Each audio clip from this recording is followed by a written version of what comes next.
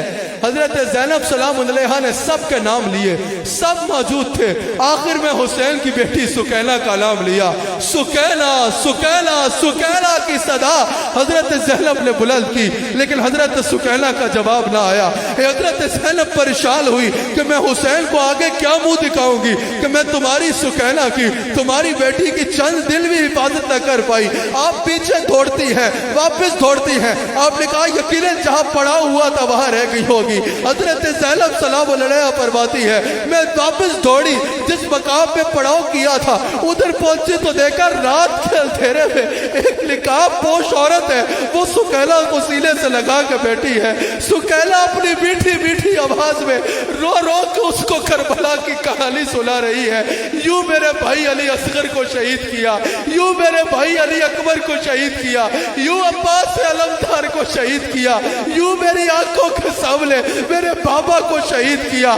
اس طرح اب رسول کی بیٹیوں کو زنجیریں پلائی گئی, اس طرح اب رسول کی بیٹیوں کے گلے میں توق پلائے گئے, اس طرح اب رسول کی بیٹیوں کو زنجیروں کے ساتھ کھینچ کے بازاروں سے گزارتے گزارتے دمشق لے جایا جا رہا تھا. حضرت زینب فرماتی ہے وہ عورت روئے جا رہی تھی اور روئے جا رہی تھی اور سکینہ کی کہانی سن کے اس کو چومے جا رہی تھی. حضرت زینب فرماتی ہے میں نے اس عورت کو مخاطب کیا اور کہا اے مہربان عورت تیرا شکریہ, تو نے ہم قیدیوں کی بیٹی کو رات کے اندھیرے میں سنبھالا. اے عورت ذرا یہ تو بتا تو ہے کون جس نے اتنی مہربانی کی. سیدہ زینب فرماتی ہے اس عورت نے منہ سے کپڑا ہٹایا اور کہا زینب بھول گئی ہو میں تمہاری ماں فاطمہ ہوں, میں تمہاری ماں فاطمہ ہوں.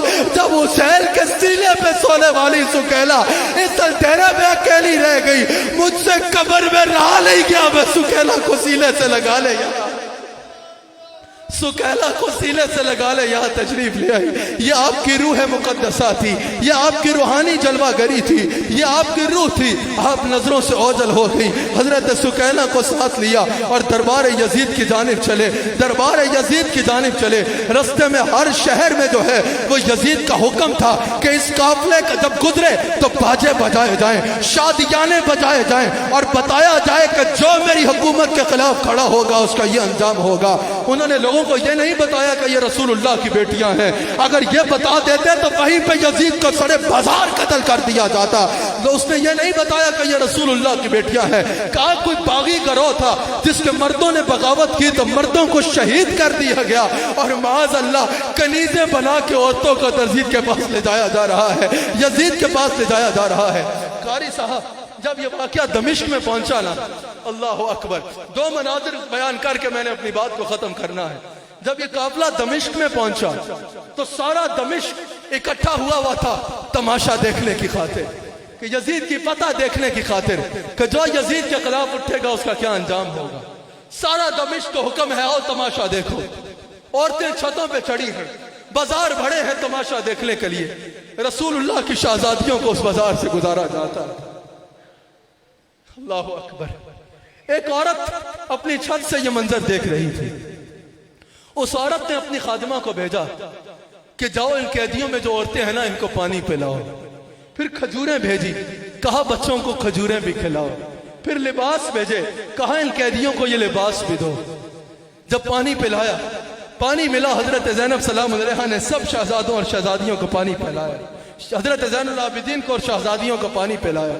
کھجوریں بھی جس جس کو ضرورت تھی عطا فرمائی، لباس بھی قبول فرمائے۔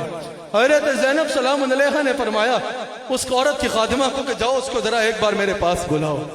وہ عورت آئی، حضرت زینب نے سوال کیا ہے عورت تو کون ہے کہ تو نے ہم قیدیوں پہ یہ مہربانی کی؟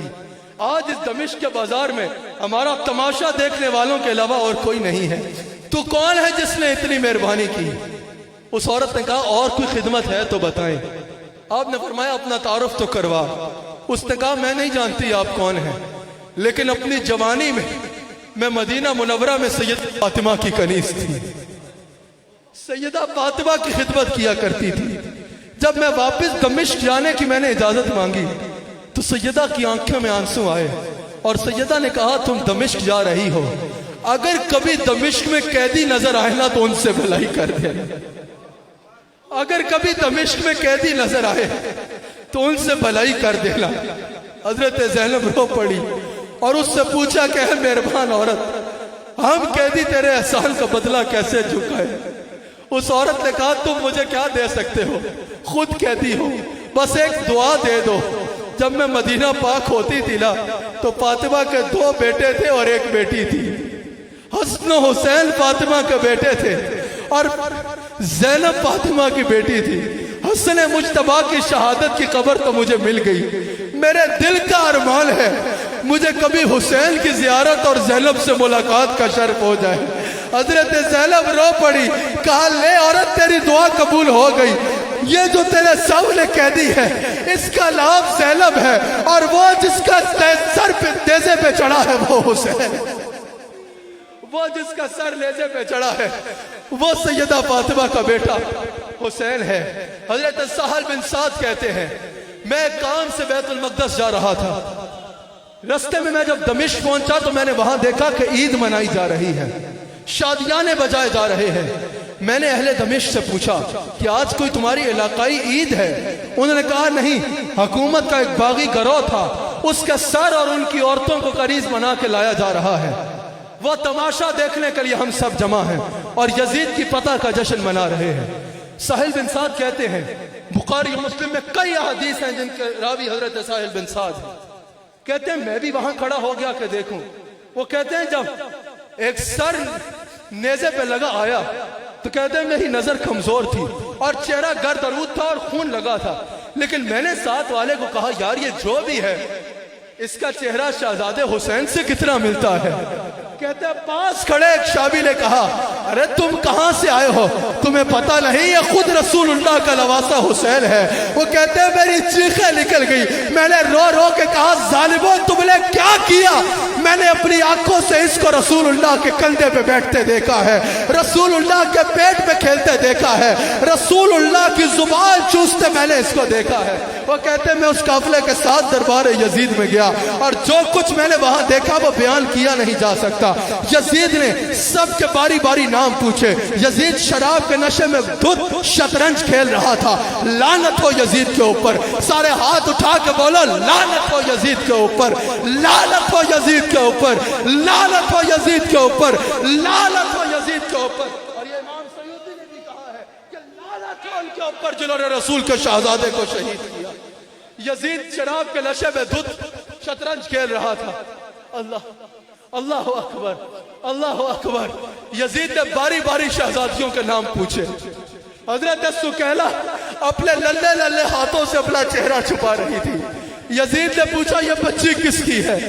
سکیلا اپنی پھپھی کے ساتھ لپٹ گئی۔ پھر پوچھا یہ بچی کس کی ہے؟ سکینہ اپنی پھپھی کے ساتھ لپٹ گئی۔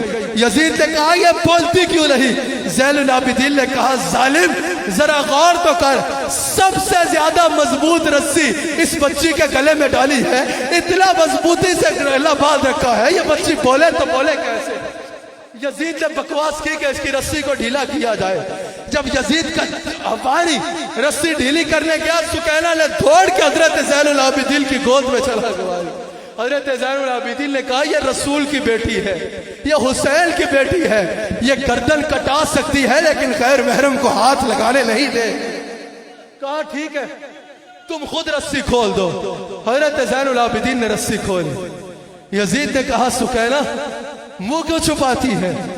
سکینہ نے کہا تجھ جیسے بدبخت سے منہ نہ چھپائیں تو کیا کریں؟ جملہ سننا، یزید کا سوال سننا اور سکینہ کا جواب سننا۔ یزید نے کہا سکینہ تم نے ہمارا منظر کیسا پایا؟ سکینہ نے کہا یزید تیرا منظر تو گزر گیا، اب قیامت کا دن کا انتظار کر، قیامت کے دن ہمارا منظر ہوگا۔ ہم نے تو تیرا منظر گزار دیا، تو قیامت کے دن کیا کرے گا جب ہمارا منظر ہوگا؟ کچھ عرصہ قیدی رکھا گیا، پھر یزید کو یقین ہو گیا کہ اگر کچھ عرصہ بھی اور گزر گیا تو حالات خراب ہو جائیں گے۔ یہ بات پھیل رہی ہے کہ رسول اللہ کی بیٹیوں کو میں نے قید خانے میں رکھا ہے۔ یزید نے دربار میں بلایا، ایک شامی آیا اور اس نے شہزادیوں کو دیکھا، کہا یہ کہاں کی کنیزیں ہیں؟ وہ سمجھا کہ روم سے آئی ہے۔ اس نے حضرت حسین کی ایک اور بیٹی تھی حضرت فاطمہ سلام علیہا، اشارہ کیا، کہا یہ کہاں کی کنیزیں ہیں؟ حضرت فاطمہ کی چیخ نکل گئی اور حضرت زینب سے کہا کہ کیا اب ہم پہ یہ وقت بھی آنا تھا؟ حضرت زینب نے فرمایا فکر نہ کرو، ہمارے نانا کے دین کا نام لے کے یہ نہیں کر سکے گا۔ یزید کو غصہ آیا، یزید نے بکواس کی، میرے پاس اختیار ہے میں کر سکتا ہوں۔ اتنے میں وہ شامی سمجھ گیا کہ یہ روم کی کنیزیں نہیں، یہ تو رسول اللہ کی بیٹیاں ہیں۔ یہ روم کی کنیزیں نہیں، ساری دنیا ان کی کنیز ہے۔ یہ وہ ہے کہ ساری دنیا ان کی کنیز ہے، جنت کی حوریں ان کی کنیز ہیں۔ اس نے کہا یزید لعنت ہو تجھ پہ، تو نے رسول اللہ کی بیٹیوں کو قیدی بنایا۔ قاری صاحب جیسے ہی اس نے کہا کہ یزید لعنت ہو تجھ پر، یزید نے اس کو قتل کرنے کا حکم دیا۔ جیسے ہی اس نے یزید پہ لعنت کی، سمجھ رہے ہوں گے آپ، جیسے ہی اس نے یزید پہ لعنت کی، یزید نے حکم دیا اور یزیدیوں نے قتل کیا۔ یزیدیوں نے قتل کیا۔ امام زین العابدین نے کہا کہ ہمارا لوٹا ہوا مال ہمیں واپس کر دو۔ یزید نے کہا کہ ہم جو مال لوٹ لیں وہ واپس نہیں کرتے۔ زین العابدین سے کہا کہ تمہیں چند دینار دے دیتے ہیں زیادہ سفر کے طور پہ۔ حضرت زین العابدین نے کہا یزید ہم لعنت بیچتے ہیں تمہارے دیناروں کے اوپر، ہمیں ہمارے لوٹا ہوا تھوڑا سا مال ہے وہ چاہیے۔ کہا کیا چاہیے؟ کہا 3 چادریں ہیں فاطمہ الزہرا کی، وہ واپس چاہیے۔ 3 چادریں ہیں جو سیدہ فاطمہ نے اپنے ہاتھوں سے بندھی، وہ واپس چاہیے۔ اور ایک گل بند جو انہوں نے اپنی بیٹی کے گلے میں خود بنا کے پہنایا تھا، جس کے بدلے میں تم نے گلے میں توق ڈالا تھا، وہ گل بند لوٹا دو، ہم واپس چلے جائیں گے۔ وہ چیزیں واپس ملی، آپ واپس لوٹے۔ 3 دن کربلا میں قیام کیا، مدینہ منورہ آئے۔ مدینہ منورہ میں داخل ہونے کی سخت نہیں تھی۔ اپنے خادم بشیر کو بھیجا کہ دو اہل مدینہ کو خبر دو کہ رسول اللہ کے خاندان کا لٹا ہوا قافلہ واپس آ گیا ہے۔ مدینہ منورہ میں یہ خبر پہنچی تو ایک قرآن پھنس گیا، دیوانہ وار عورتیں اور احباب باہر آئے۔ حضرت زین العابدین، حضرت زینب یہ جا کر رسول اللہ کی قبر سے لپٹ گئی، سیدہ فاطمہ کی قبر سے لپٹ گئی اور کہا والدہ نانا آپ کا حسین شہید کر دیا گیا اور آپ کی شہزادیوں کو اسیر بنا لیا گیا۔ اللہ تعالیٰ اہل بیت اطہار کی ان قربانیوں کا ہمیں وفادار رہنے کی توفیق عطا فرمائے۔ ہمیں اللہ تعالیٰ کیا ہو گیا ہے اس امت کو، اپنے محسنین کی قدر کو بھول بیٹھے، اپنے ہی محسنین پر بھونک رہے ہیں، اپنے ہی محسنین پر زبانیں دراز کی ہوئی ہے، اپنے علم کے زوم، اپنے تکبر میں اپنے ہی محسنین رسول اللہ کی شہزادوں، اور حق تو یہ ہے رسول اللہ کی شہزادیوں پہ زبانیں دراز کر کے بکواس کر رہے ہیں۔ اللہ تعالی ہدایت عطا فرمائے، اللہ تعالی ہدایت عطا فرمائے، اللہ تعالی ہدایت عطا فرمائے۔ اس شعر پہ میں مائک کو چھوڑوں گا اور قاری صاحب انشاءاللہ مائک پہ آئیں گے اور حضور علیہ السلام کی نعت شریف بھی پڑھیں گے، حضور علیہ السلام کی نعت بھی پڑھیں گے، اور انشاءاللہ سیدہ پاک کی بارگاہ میں اور امام حسین کی بارگاہ میں بھی منقبت کے نذرانے قبلہ قاری صاحب انشاءاللہ پیش کریں گے۔ اللہ تعالی ہمیں اس اہل بیت کا وفادار رہنے کی توفیق عطا فرمائے۔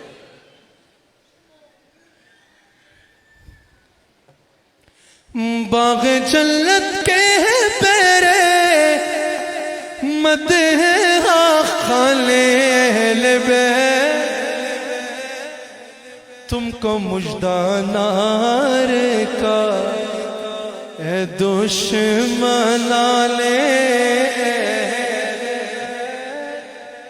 تم کو مژدہ نار کا اے دشمنان اہل بیت، کس شکی کی تھی حکومت، کس لائی کی تھی حکومت، ہائے کیا دیر تھا دل دہاڑے لوٹ رہا تھا کارواں اہل بیت، شان اہل بیت میں گستاخیاں بے باکیاں۔ یہ اعلان پتہ ہے کون کر رہا ہے؟ حسن رضا بریلوی رحمت اللہ علیہ۔ سب ہاتھ اٹھا کے کہو لعنت اللہ علیکم دشمنان اہل بیت، لعنت اللہ۔ یہ سب نہیں کرتے، کوئی کوئی کرتا ہے، اس لیے زور نہیں دینا چاہیے۔ دوستیاں ہوتی ہیں لعنت اللہ علیکم دشمنان، لعنت اللہ علیکم دشمنان، بے اجازت دل کے گھر میں جبرائیل آتے نہیں، قدر والے جانتے ہیں، یہ گٹھری اٹھائے ہوئے گدھے کیا جانے، قدر والے جانتے ہیں، قدر و شان اہل بیت، قدر والے جانتے ہیں، قدر و شان اہل بیت، ان کی پاکی کا خدا پاک کرتا ہے بیان، آیا تطہیر سے ظاہر ہے شان اہل بیت۔ قاری شاہد شاہد محمود صاحب آئیے اور حضور علیہ السلام کی اور اہل بیت اطہار کی مدح سرائی فرمائیے۔ ایک ضروری اعلان سماعت فرما لیجئے، ضروری اعلان سماعت فرما لیجئے۔ انشاءاللہ الرحمن 6 سپٹمبر کو حضرت خواجہ خواجگاں حضرت خواجہ حبیب الرحمن رحمت اللہ علیہ، حضرت شیخ لاسانی رحمت اللہ علیہ کا کہ یوم ہے۔ آپ سب احباب نے الحمدللہ عیدگاہ کا یہ مزاج ہے کہ ہمارے مشائخ میں سے جس کا بھی یوم ہو ذکر مصطفیٰ علیہ السلام کا ہوتا ہے۔ یوم آپ کا ہے لیکن محفل حضور کے نام کی سجے گی۔ آپ سب احباب نے تشریف لانا ہے، 6 سپٹمبر کو لازماً تشریف لانا ہے۔ دیگر احباب کو بھی اطلاع کرنی ہے، سب احباب کو اطلاع کرنی ہے۔ 6 سپٹمبر کو انشاءاللہ آپ سب نے یہاں عیدگاہ میں تشریف لا کے حضور علیہ السلام کے ذکر کی محفل میں شریک ہونا ہے۔ انشاءاللہ حضور علیہ السلام کے ذکر کی خوبصورت محفل ہوگی جس میں انشاءاللہ ہمارے شیخ کامل کے بھی ارشادات ہوں گے۔ انشاءاللہ خوبصورت ثنا خوان احباب بھی انشاءاللہ حضور کی مدح سرائی کریں گے، اور انشاءاللہ جید مشائخ اعظام اور علماء اکرام بھی انشاءاللہ ہدایہ عقیدت پیش کریں گے۔ آپ سب احباب نے 6 سپٹمبر کو لازماً خود بھی تشریف لانا ہے اور دیگر احباب کو بھی اس کی اطلاع کرنی ہے۔ 6 سپٹمبر بروز اتوار، اور جو نیٹ پہ سن رہے ہیں انشاءاللہ رات کو بھی میرا اسلام آباد میں خطاب ہونا ہے، وہاں انشاءاللہ امام علی مقام کے فضائل بیان ہوں گے۔ کون سے چینل پہ براہ راست انشاءاللہ وہ آج نیوز جو چینل ہے انشاءاللہ اس پہ بھی انشاءاللہ میں رات 10 بجے گفتگو کروں گا، اور ARY پہ جو پروگرام آنا ہے اس کے بارے میں تو آپ کو پتہ ہے۔ اللہ کریم ہم سب کو حضور کا نمک حلال اور وفادار۔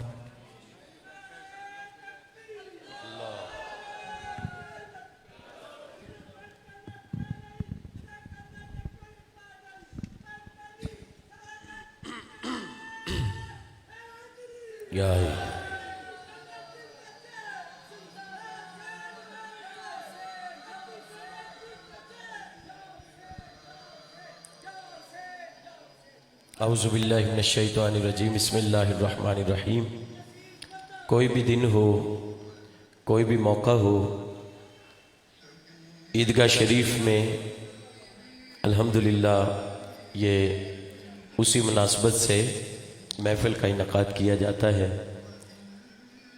صاحبزادہ صاحب نے جس طرح بیان فرمایا ہے اس کے بعد پڑھنے کی کوئی گنجائش رہتی نہیں ہے، اور یہ حقیقت بات ہے کہ ہر آنکھ اشک بار تھی، اور وہ سارا منظر کربلا کا آپ جب بیان فرما رہے تھے تو ایسے ہی تھا جیسے آنکھوں کے سامنے ہے۔ تو ان کیفیات میں انہوں نے مجھے حکم دیا ہے کہ آپ بھی پڑھیں۔ حقیقت بات تو یہ ہے کہ خطاب کے بعد اتنے خوبصورت کوئی گنجائش ہے نہیں، لیکن میں ایک نعت شریف اور ایک منقبت کے چند اشعار پیش کرتا ہوں۔ عیدگاہ شریف کا اس نعت شریف میں پیغام بھی ہے، وہ میں پڑھوں گا، اس کے بعد منقبت پیش کروں۔ اچھا ٹھیک، چلیں نعت شریف جو آپ نے حکم کی ہے اس کے 2-3 شعر میں پیش کر دیتا ہوں۔ مل کر محبت سے حضور کی بارگاہ میں درود و سلام کا نذرانہ پیش کریں۔ پڑھیے۔ صلی اللہ علیہ یا رسول اللہ وسلم علیہ یا حبیب اللہ صلی اللہ علیہ یا رسول اللہ وسلم علیک یا حبیب۔ کوئی سلیقہ ہے آرزو کا، نہ بندگی میری بندگی ہے، یہ سب تمہارا کرم ہے آقا، یہ سب تمہارا کرم ہے آقا، یہ سب تمہارا کرم ہے آقا، کہ بات اب تک بنی ہوئی ہے، یہ سب تمہارا کرم ہے آقا، یہ سب تمہارا۔ کوئی سلیقہ ہے آرزو کا، نہ بندگی میری بندگی ہے، کوئی سلیقہ ہے آرزو کا، بندگی میری بندگی ہے، یہ سب تمہارا کرم ہے آقا، یہ سب تمہارا کرم ہے آقا، یہ بس تمہارا کرم ہے آقا، یہ بس تمہارا کرم ہے آقا، کہ بات اب تک بنی ہوئی ہے کوئی سلیقہ ہے آرزو کا، کوئی سلیقہ ہے آرزو کا، کسی کا احسان کیوں اٹھائے، کسی کو حالات کیوں بتائیں، یا رسول اللہ کسی کا احسان کیوں اٹھائیں، کسی کو حالات کیوں بتائیں، آپ ہی سے مانگیں گے آپ ہی دو گے، آپ ہی سے مانگیں گے آپ ہی دو گے، آپ ہی سے مانگیں گے آپ ہی دو گے، آپ کے در سے ہی لو لگی ہے، آپ ہی سے مانگیں گے آپ ہی دو گے، عطا کیا مجھ کو درد الفت، کہاں تھی یہ خطا کی قسمت، عطا کیا مجھ کو درد الفت، کہاں تھی یہ پر خطا کی قسمت۔ اور صاحب جی کو ہمیشہ میں نے یہ کہتے سنا ہے، اگر آپ بھی سب حضرات ہاتھ اٹھا کے میرے ساتھ مل کے یہ کہیں کہ میں اس کرم کے کہاں تھا قابل، میں اس کرم کے کہاں تھا قابل، میں اس کرم کے کہاں تھا قابل، میں اس کرم کے کہاں تھا قابل، میں اس کرم کے کہاں تھا قابل۔ خاک مجھ میں کمال رکھا ہے، بس مصطفیٰ نے سنبھال رکھا ہے، قاری شاہد کب کا مر جاتا، آپ کے ٹکڑوں نے پال رکھا ہے، میں اس کرم کے کہاں تھا قابل، میں اس کرم کے کہاں تھا قابل، میں اس کرم کے کہاں تھا قابل، حضور کی بلدہ پروری ہے، میں اس کرم سے کہاں تھا قابل، حضور کی بلدہ پروری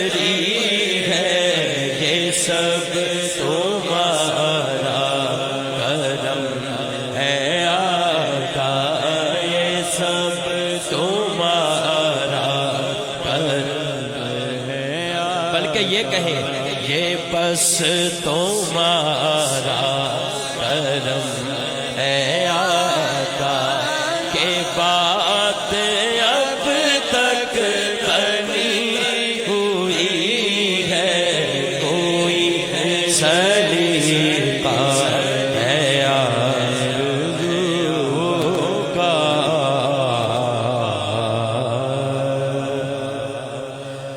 ایک شعر ان میں جڑا پنجابی دا پڑھن لگا سی عیدگاہ شریف دا پیغام بھی تسی سمجھ سکتے ہو الحاج محمد علی ظہوری قصوری رحمت اللہ علیہ انہاں دا کلام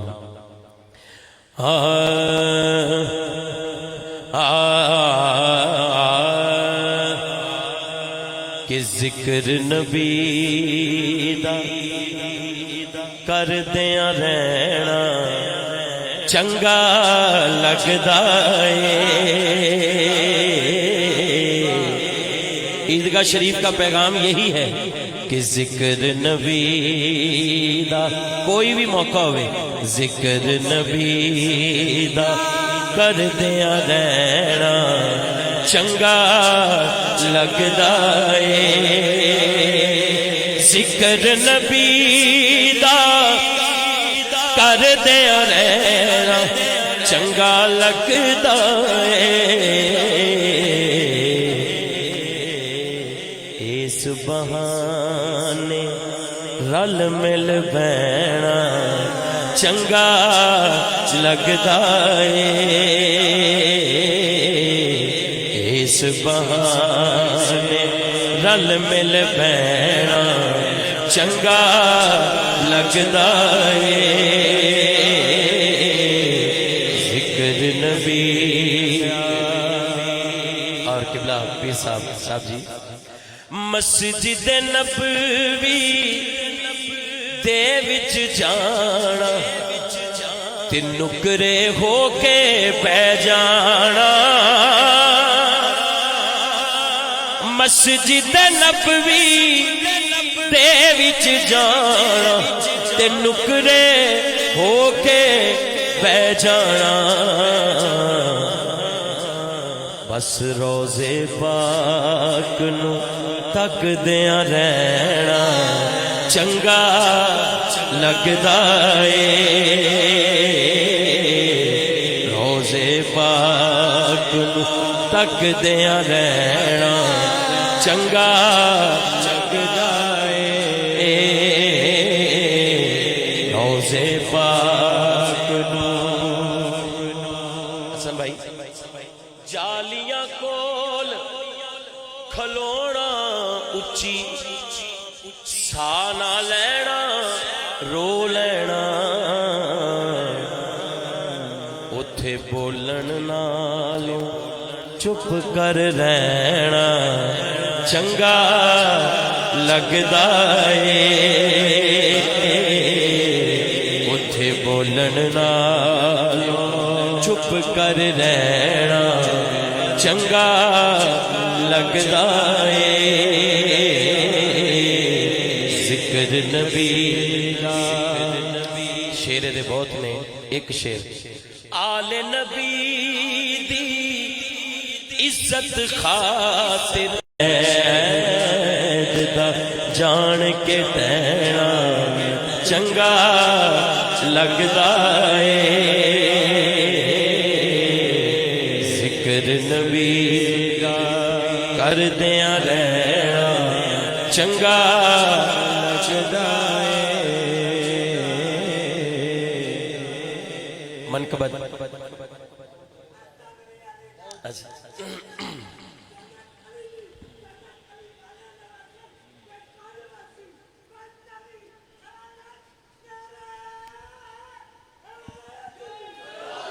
صاحب جی دا حکم ہے بلکہ تے ناز شریف ایسی ہے کہ اکثر محفلوں چ بھی مینوں انج ہی کہا جاتا ہے کہ وہ جڑا صاحب جی دا پسندیدہ کلام ہے وہ سنا دیو میں دو شعر پہلا تے جڑا آپ دا حکم ہے مل کے